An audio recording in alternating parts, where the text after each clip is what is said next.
VOA News. I'm Christopher Cruz reporting. An Ethiopian Airlines passenger jet flying from Addis Ababa to Nairobi, Kenya, crashed 6 minutes after takeoff early Sunday morning, killing all 157 people on board.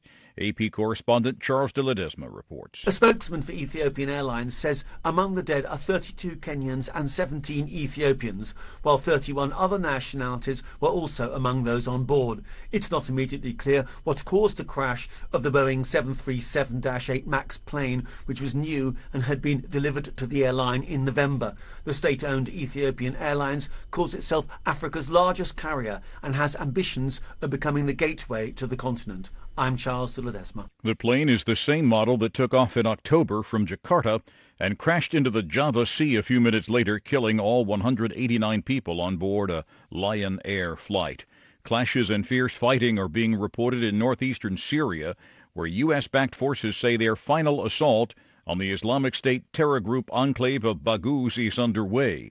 A spokesman for the Syrian Democratic Forces made the announcement on social media Sunday.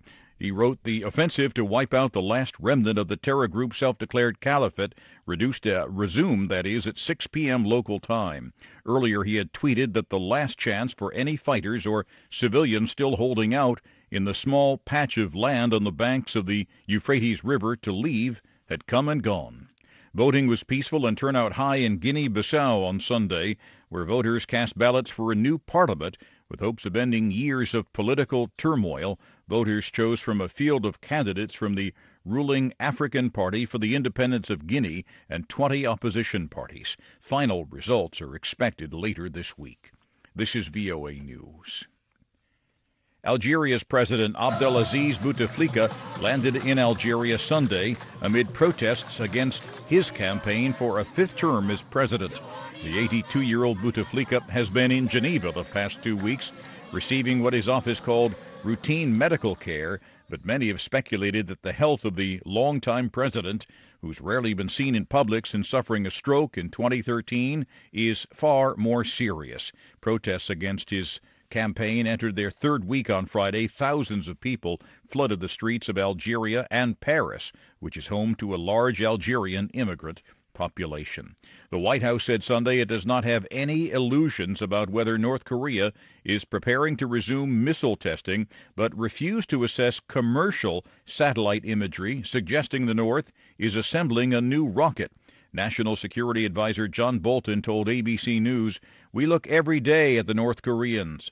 I don't want to get into speculation as to what they're doing." He said that the U.S. relies on its own satellite surveillance and draws its conclusions from those images.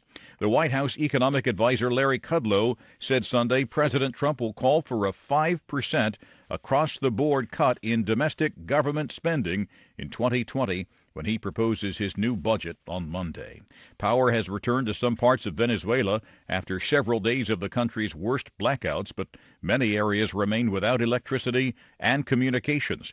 On Sunday, opposition leader Juan Guaido once again urged the military to withdraw its support for the disputed President Nicolas Maduro. A man in Pennsylvania finds what he believes to be an R. Kelly sex tape from the 1990s while cleaning out an old box of videotapes in the home he shares with his wife.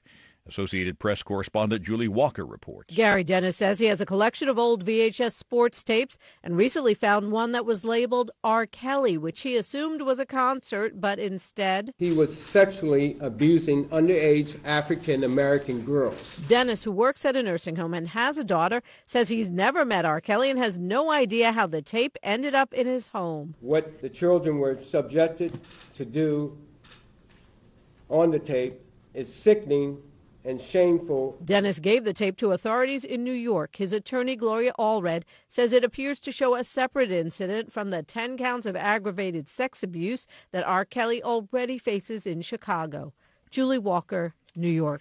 You can find more on these and other late-breaking and developing stories from around the world, around the clock, at voanews.com and on the VOA News mobile app. I'm Christopher Cruz. VOA News.